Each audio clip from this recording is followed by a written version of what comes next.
జయ జగదంబే. గురువుల గురించి మనం వినేటప్పుడు చాలా దయామయులని, కరుణాలులని పుస్తకాల్లో వింటాం. బయట జీవితంలో అలా ఉంటుందా? ఉంటుందా అనే ప్రశ్నకి నేను ప్రత్యక్షంగా అవును అని ఒక మాటలో అనేస్తే కుదరదు, అలా అనిపించదు. సాధకులకైతే ఖచ్చితంగా అనిపించదు. మీకు ఒకసారి బైరల రామకృష్ణ మాస్టర్ యొక్క ఒక పబ్లిక్ స్పీచ్ని ఉటంకించాను నా ఈ డిస్కోర్సులో. ఆయన అంటారు, ఆధ్యాత్మిక గురువు వెళ్ళకండి, మీరు వాడి పేరు చెడగొడతారు, మీరు తగులెడతారు. ఈ అర్థం వచ్చేట్టుగా, ఎగ్జాక్ట్ వెర్బాటిమ్ ఇది కాదు. అలాగా అంతటి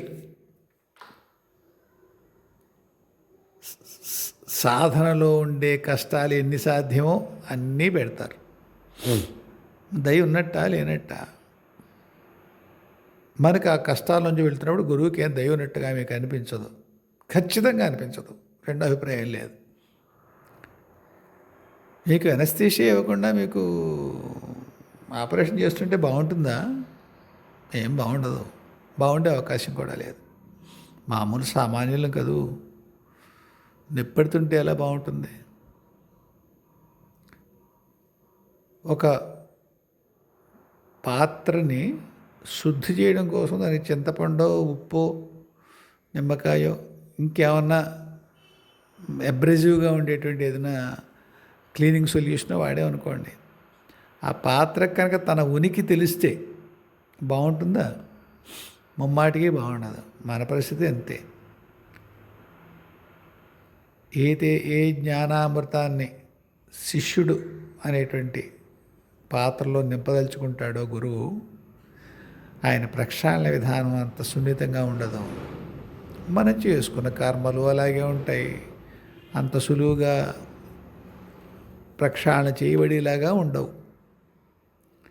కానీ చెప్పానుగా, దాంట్లో వెళ్ళేటప్పుడు అంత సులువుగా ఉండవు. కానీ సాధకుడు కానివాడు గురువుల పట్ల అపరాధాలు చేసిన చాలా ఉదారంగా వాళ్ళు వ్యవహరిస్తారు. కొన్ని ఉదాహరణలు చెప్తాను, పేర్లు చెప్పను కానీ సమకాలీనమైనవే, ఎప్పుడో పుస్తకాలు నాటివి కాదు ఇవి. ఇప్పుడు ఈ మధ్య, అంటే మన వెరుగున్న కాలంలో జరిగినవే. ఒకసారి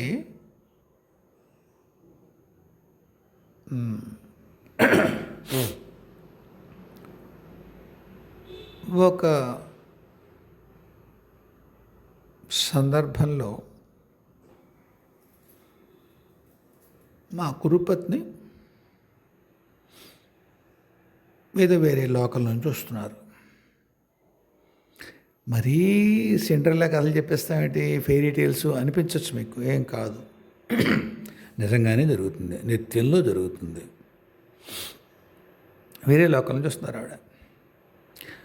అయితే వాళ్ళు పనిచేసే కొన్ని పనులు బట్టి కొన్ని జీవులతో వాళ్ళు మాట్లాడడానికి ఉండదు. 2-3 రోజుల పాటు ఆవిడకి ఒక పిలుపు వినిపించింది. పిలుపు వినిపిస్తే ఎవరో దాన్ని పిలుస్తున్నారు తెలిసింది, పేరు పెట్టి పిలుస్తున్నారు. ఆవిడ చూసి మాట్లాడలేదు, ఆ జీవుడితో మాట్లాడలేదు. నాకు చెప్పారు, నాయన వరుసగా 3-4 రోజులు చూస్తున్నాను నేను, ఏదో ఒక జీవుడు నా పేరు పెట్టి పిలుస్తున్నాడు అనిపిస్తుంది, కానీ అతని భాష నా వరకు రావడం లేదు. అతని భావం, భాష ఏదో అతని తెలుగునే ఉండదు, అక్కడ తెలుగులా ఉండదు, కేవలం కూడా భావప్రసారంగానే ఉంటుంది. మరి పేర్లే తెలిసింది, అది తెలుస్తుంది. ఇక్కడ ఉన్న భాష, మన ఎరుగున్న భాషలోనే అక్కడ భావప్రసారం జరుగుతుంది, కమ్యూనికేషన్ ఉంటుంది అనుకోవద్దు. ఉంటుంది, ఉండకపోవడానికి ఎక్కువ అవకాశాలు ఉంటాయి. సరే, వాళ్ళు సర్వసమర్థులు. వాళ్ళకి ఏ ఏ ఏ ఏ ప్రసారం చేసినా, ఏ మాధ్యమంలో ఎలా చేసినా వాళ్ళు గ్రహించగలరు. వాళ్ళ కృప ఉంటే మనం గ్రహించగలం. ఆ కృప ఉంటే ఎందుకు పదం వాడుతున్నానంటే, ఆవిడ నాకు చెప్పారు, నాన్న ఒకసారి ఎవరో చూడు, మాట్లాడు, ఏం సాయం కావాలో కనుక్కో. కూర్చున్నాను నేను.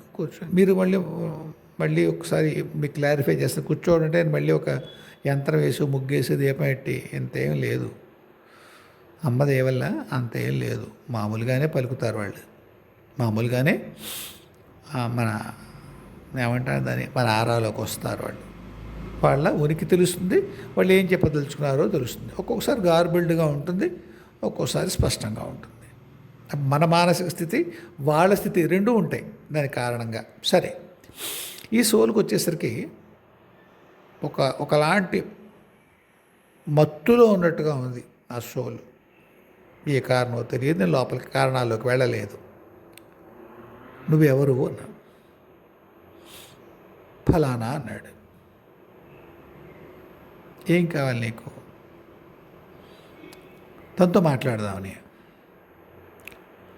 తనతో మాట్లాడదాం. ఎవరితో మాట్లాడాలి? పేరు చెప్పాడు.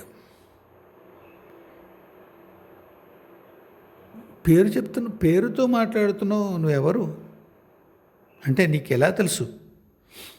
ఏదో ఫలానా అప్పుడు తెలుసు నాకు. ఆ వెళ్ళిపోయిన జన్మ, ఈ జన్మ, ఏ జన్మ, ఇప్పుడు అతను ఆత్మగా ఉన్నాడు కదా, అతను ఒక శరీరంలో ఉండగా అతను తెలుసు ఈవిడ.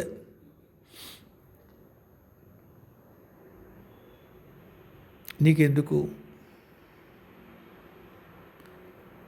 అంటే, అతను అన్నమాట మీకు చెప్పాలి తప్పదు. నాకు చాలా ఇష్టం అన్నాడు. అతడు మనిషిగా ఉండగా ఆవిడ దరిదాపుల్లోకి రాగలిగే అర్హత లేనివాడు వాడు. కానీ ఆవిడ బాగుంటుంది అనేది వాడి దృష్టి. మీరు అర్థం చేసుకోండి వాడి భావం ఏమిటో. ఒక్కసారి నాకు తీవ్రత పెళ్ళిపోయింది. ఏం మాట్లాడతావురా నువ్వు ఎవరినైతే పిలిచేవో ఆ స్థితిలో, ఆ చైతన్య స్థితిలో ఆవిడెవరో తెలుసా నీకు? పరమేశ్వరి అంశరా మూర్ఖుడా అన్నాను. వాడేం మాట్లాడలేదు. నాకు ఇష్టం అని మాత్రమే అన్నాడు.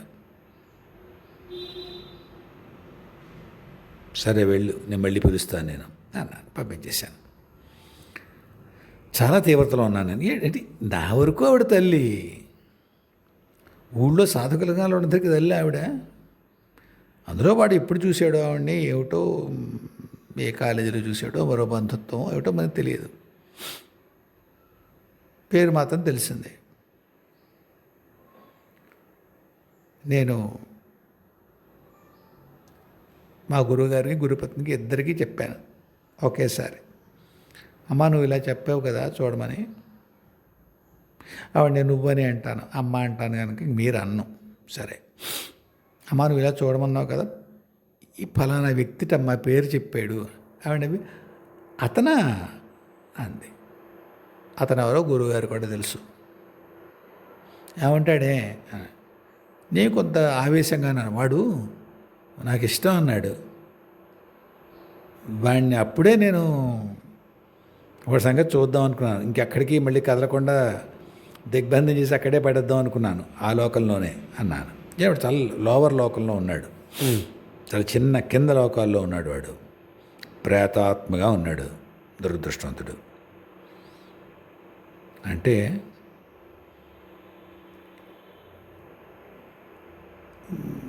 వాడికి అలాంటి ఉద్దేశం ఉందంతే, అదో రకమైన అభిమానం అన్నారు. నాకు నషాడానికి వచ్చింది. ఏం మాట్లాడుతున్నారు స్వామి? వాడు దుర్మార్గమైన దృష్టి ఉంది వాడికి. అంటే రాక్షసులు అమ్మవారిని అందమైన స్త్రీగా చూడలేదా? వాళ్ళందరూ వెధవలేనా? మెప్పించి వరాలు తీసుకున్నవాళ్ళు, శివుణ్ణి మెప్పించి వరాలు తీసుకున్నవాళ్ళు వాళ్ళు. వాళ్ళు దైవీ చింతలు లేని వాళ్ళ. ఒకానొక బలహీనత, అందులో అమ్మవారి సౌందర్యం జగద్విదితం. అంత అందమైన రూపానికి కొన్ని కారణాలు, దైవీ ప్రణాళికలకు అనుగుణంగా కూడా కొన్నిసార్లు అటువంటి భ్రమకు లోనవచ్చు. అంత తీవ్రపడితే ఎలా? వాడికి దారి చూపించాలి. కానీ నేను మాట్లాడలేదు.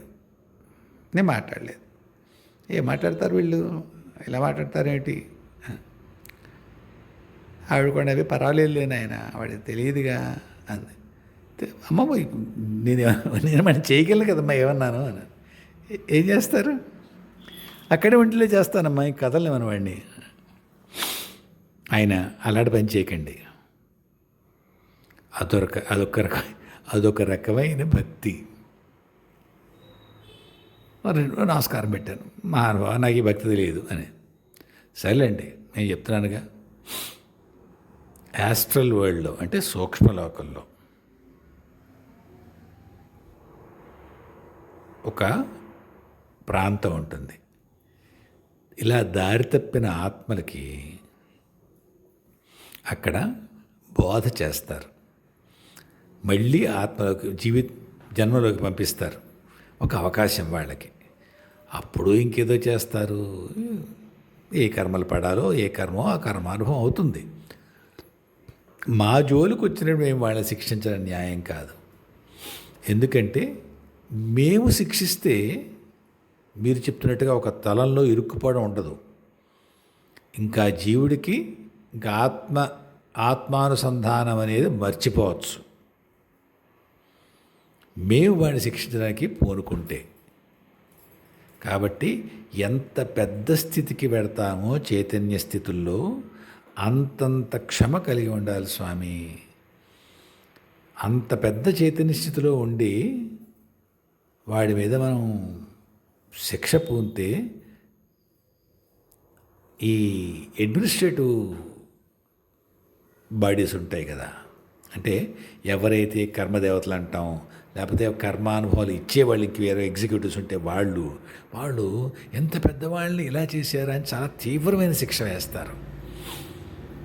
అది మన కారణం కావడం న్యాయం కాదు. మనం ఎవరినైనా సరే వాళ్ళ ఆత్మిక ప్రగతికి అయితే సహాయం చేయాలి తప్ప ఓసారి మన ఏదో మనకి అవమానించే ప్రయత్నం చేస్తే అంతంత శిక్షలు వేయకూడదు. కాబట్టి వాడిని ఫలానా కౌన్సిలింగ్ సెంటర్, ఇంగ్లీష్లో చెప్తున్నాను మీకు, నేను పంపించాను వాడిని అన్నారు. చాలా ఇష్టంగా పంపించాను. ఆవిడ కూడా నవ్వి అలా పంపించేసాను, ఆయన సర్దారు లేవాడిని అంది. ఏమంటావు? ఓ నమస్కారం పెట్టాను. ఇంకొక వ్యక్తి ఒకానొక జన్మలో మహాశ్రీ వైష్ణవుడు, విపరీతమైన విష్ణు భక్తి, శివనింద చేసేవాడు. నేను మీకు ఒక ఉదాహరణ చెప్పానే. ఒక మహాపండితుడు ఒక కులం వాళ్ళని తీవ్రంగా తిట్టాడని గుళ్ళోకి వచ్చినందుకు. ఆయన తర్వాత అదే కులంలో పుట్టాడని చెప్పానా? ఎక్కడ మనం అసహించుకుంటామో, ఎవరిని నిందిస్తామో, దాని యందు నిందాభావం పోయే వరకు అటువంటి జన్మలు అందులోనే మనం తీసుకోవాల్సిన సందర్భం ఉంటుంది. కాబట్టి ఈయన శివభక్తుడిగా పుట్టాడు. భక్తి చేయడం, ఉపాసన చేయడం, ఆరాధన చేయడం అతని జీవుడికి అలవాటైన వ్యవహారం. ఏ జన్మలో చాలా మంచి శివారాధకుడు. అయితే మరి గుణాల గురించి అంతకంటే మాట్లాడడానికి ఏం లేదు. గురువుగారి యందు ఒక రకమైన ద్వేషం పెట్టుకున్నాడు. 12 సంవత్సరాలు దుర్భాషలాడాడు. ఆయన ఇబ్బంది పెట్టే ప్రయత్నాలు చేశాడు, రకరకాల ప్రయత్నాలు చేశాడు. అతనికి క్యాన్సర్ వచ్చింది. ఇక్కడ 4వ స్థితి, 4th స్టేజ్ క్యాన్సర్ వచ్చాక గుర్తుపెట్టారు. అంతవరకు మామూలుగా ఉన్నాడు, ఆరోగ్యంగా ఉన్నాడు ఆయన. అంటే ఆరోగ్యం అంటే బయటకేం తెలియలేదు. తర్వాత ఆయనకి భయం వేసింది. ఈ మార్గంలో ఉన్నవాడేగా, శివారాధకుడేగా, శివభక్తుడేగా, తప్పేం చేస్తే ఇంత పెద్ద శిక్ష వేశాడు శివుడు అనుకున్నాడు. అంతర్మథనం చేసుకున్నాక ఒకటి గమనించాడు ఆయన. మనం ఆ గురువుగా చెప్పబడుతున్న వ్యక్తి మీద, అతని శిష్యుడు అంటే నా మీద చాలా చాలా ప్రయత్నాలు చేశాం. వాళ్ళ పరువు తీయడానికి, ఇబ్బంది పెట్టడానికి, మరో రకంగానో ఎన్ని రకాలు చేతబళ్ళ దగ్గర నుంచి అన్ని ప్రయత్నాలు చేశారు. భౌతికంగా ఎక్కడ ఇంకోటి చేసే వరకు చేశారు ప్రయత్నాలు. పరమేశ్వర కృప వల్ల సాగలేదు అవి. ఆయన అన్నాడు, మేము చేసిన ప్రయత్నాలు మీ ఇంట్లో చాలా అమంగళాన్ని కలిగించి ఉండాలి. అవేమీ జరగలేదు. అవి మీరు సుఖంగానే ఉన్నారు. మీ సాధనలు మామూలుగా, మీ ఉపాసనలు అన్నీ సాగుతున్నాయి. నేను ఇటువంటి అనారోగ్యం పాలయ్యాను. నేను గుర్తించాను, అక్కడ ఒక మహాశక్తి ఉంది, దాన్ని ఢీకోవడం సరైనది కాదు. 12 ఏళ్ళు దుర్భాషలు ఆడాను నాయన, నన్ను క్షమించు అన్నాడు ఆయన. నాయన నువ్వు కాస్త గురువుగారు కూడా చెప్తే బాగుంటుందయ్యా అన్నాను. చెప్పలేకపోయాడు. అహమొడ్డిచ్చిందో, సిగ్గుపడ్డాడో. క్యాన్సర్ తెలిసిన తర్వాత 29 రోజులకి ఆయన శరీరం వదిలిపెట్టేశాడు. ఆయన వెళ్ళిపోయేటప్పుడు ఒక వెహికల్ వస్తుంది కదా, శ్మశానాన్ని తీసుకెళ్ళి ఆ జీవుడు నెత్తి మొత్తుకుని ఏడ్చాడు. ఎందుకని? తర్వాత ఈ గురునిందకి కారణంగా ఆయన చాలా పెద్ద నరక స్థితిని పొందాడు. అక్కడి నుంచి మొత్తుకునేవాడు, చాలా భయంకర స్థితిలో ఉన్నాను, చూడవా నన్ను అని. మహర్షి ఏం చేశారంటే, ఇలా ఉంది తాతగారు అని చెప్పాను నేను. ఇప్పుడు అతనికి ఏం సాయం చేయకూడదు నాన్న, కొన్నాళ్ళు ఉండని అక్కడ, ఇప్పుడు ఏం చేయకు అని అతను నా దగ్గరికి చేరకుండా అతను సీల్ చేసేసారు. ఫలానా నరకంలో ఎలా వస్తాడని మీ దగ్గరికి రాడు, పిలవగలడు, పిలుపు మన వరకు రాగలదు. అటువంటి కమ్యూనికేషన్ లేకుండా ఆపేశారు. ఆయన ఈ క్షమార్పణ చెప్పిన రోజుని గురువుగారికి, గురుపత్నికి ఇద్దరికి చెప్పాను. ఇలా అన్నాడండి. ఆవిడ 3 సార్లు అడిగింది, నాయనా క్షమించానని చెప్పారా లేదా? క్షమించాను. నేను అవి చెప్పానమ్మా, ఇప్పుడు నేనేం నొచ్చుకోను, ఇప్పుడు నేను మనసులో పెట్టుకోవాలి అని చెప్పాను. అంతేనాయనా, అంతే అంతే అంతే. క్షమార్పణ చెప్పిన వాడిని కూడా మళ్ళీ మనం శిక్షిస్తామా తండ్రి? ఎట్టి పరిస్థితుల్లో కుదరదు. అది మీరు క్షమించాలి. మా గురువుగారు కూడా వాళ్ళ గురువుగారితో మాట్లాడారు. ఇలా జరిగిందండి, మన వాడితో ఇలా జరిగింది సంభాషణ. ఆయన వెళ్ళిపోతున్నాడు. ఆయన ఈయనకి చెప్పారు, నాయన నీ శిష్యుడికి చెప్పినా నీకు చెప్పినా ఒకటేగా భావించి అతన్ని ఎక్కువ ఇబ్బంది పడకుండా చూడు. మహాశ్రీ వైష్ణవుడు, మహాశివభక్తుడు, ఇది తెలియక చేశాడు తప్పు, సహాయం చేయి. ఎన్నో సంవత్సరాలు నరకంలో ఉండాలి ఆయన, కొన్ని నెలల్లో తీసేశారు. ఇది నీకు తెలుస్తుందా? వెంటనే మీ ప్రశ్న విని వాళ్ళకి ఏమొస్తుంది ప్రశ్న, నీకు తెలుస్తుందా? తెలుస్తుంది. ఆయన ఆ నరకంలో అంతటి నరక స్థితిలో లేడు. కారణం, శరీరాన్ని వదిలిపెట్టే ముందు తప్పు తెలుసుకొని క్షమార్పణ కోరడం. గురువుగారిని ప్రత్యక్షంగా కోరుంటే ఇంకా బాగుండేది.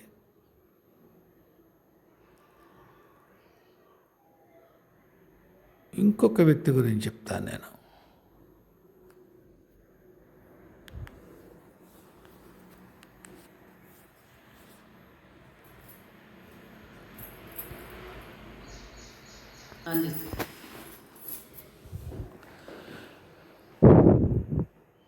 ఈయన ఎవరైతే ఈ శివభక్తుడు ఉన్నాడో ఆయన యొక్క ఇద్దరు అకాంప్లిసెస్ అనొచ్చేమో ఇంగ్లీష్లో, తెలుగులో ఏమనాలి, అతటి తోబుటి వాళ్ళు, సహవాసగాళ్ళు. నీ బంధుత్వాలు ఏం చెప్పాను కానీ అది సహవాసగాళ్ళు. వాళ్ళు నాకు తెలిసి 2 సార్లు చేతబడి చేయించారు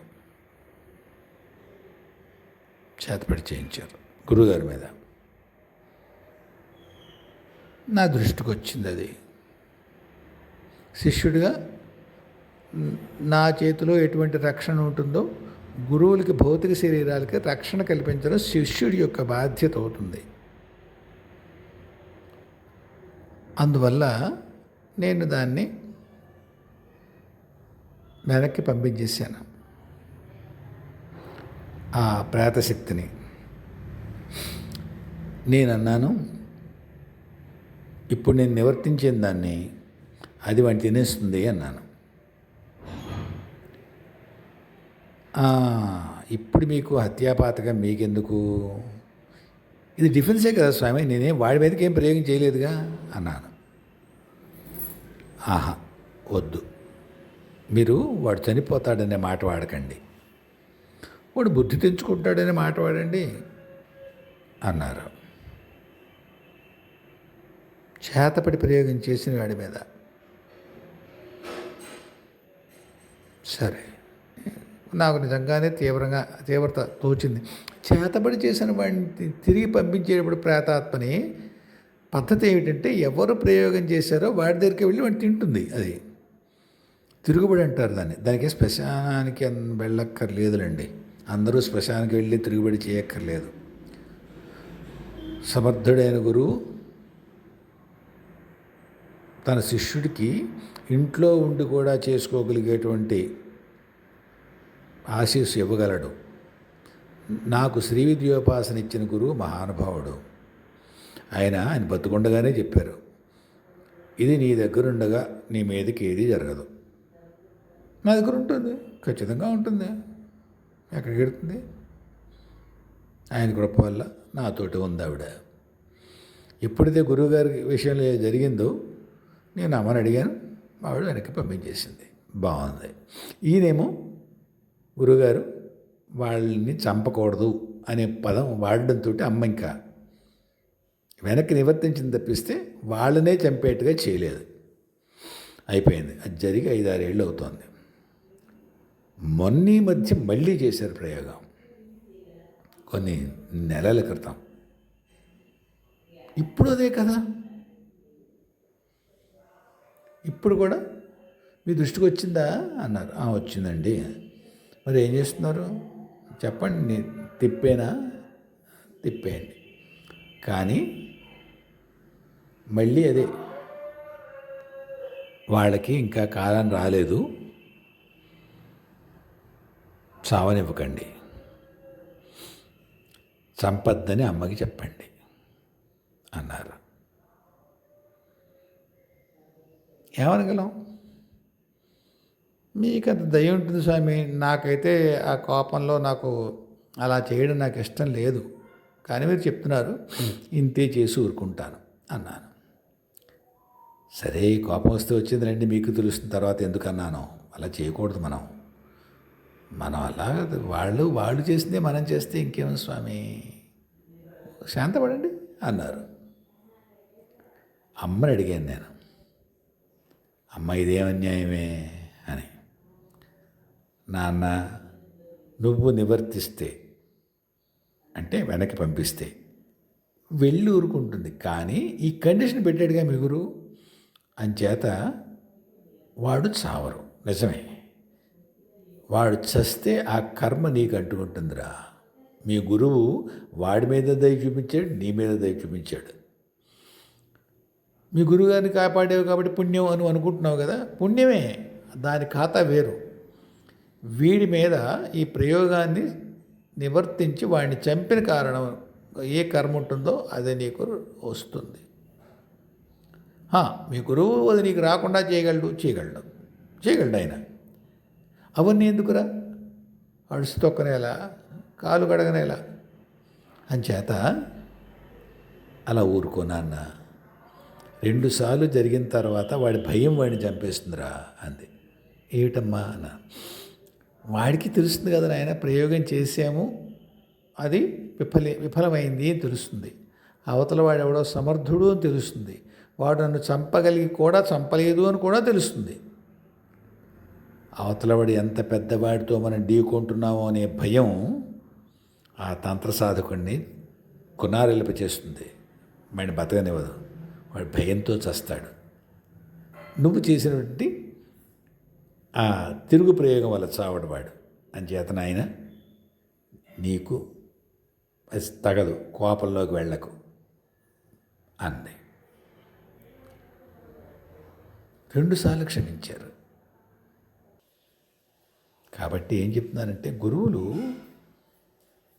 శిష్యులు యందు ఆ సాధనలో వాళ్ళని సంస్కరించే ప్రయత్నంలో కష్టాల పాలు చేస్తారేమో, కానీ తప్పకుండా కష్టాల పాలు చేస్తారు. ఇంకో రెండో అభిప్రాయం ఏం లేదు, కష్టాల పాలే చేస్తారు. కానీ వాళ్ళ దయ మాత్రం అపారం, క్షమ అంతకంటే లోతైంది. అంతటి స్థితి పొందిన నిజంగా ఒక విధంగా ఆ స్థితిలో అంత అలా ఉంటుందేమో అని తెలియదు, కానీ నాకైతే అనిపిస్తుంది ఎంతో అదృష్టవంతులు వాళ్ళని. ఎందుకంటే వాళ్ళకి ఆ కోపం తాలూకా, పగ తాలూకా బరువు వాళ్ళ హృదయం మీద ఎప్పుడూ ఉండదు. వాళ్ళ అదృష్టవంతులు. అటువంటి గురువు యొక్క ప్రాపు లభించిన శిష్యులు, సాధకులు కూడా అదృష్టవంతులే. ఇటువంటి అదృష్టం యోగ్యులైన అందరి శిష్యులకి లభించాలని జగన్మాతను ప్రార్థిస్తాను. జయ గురుదేవ్, జయ జగదంబే, స్వస్తి.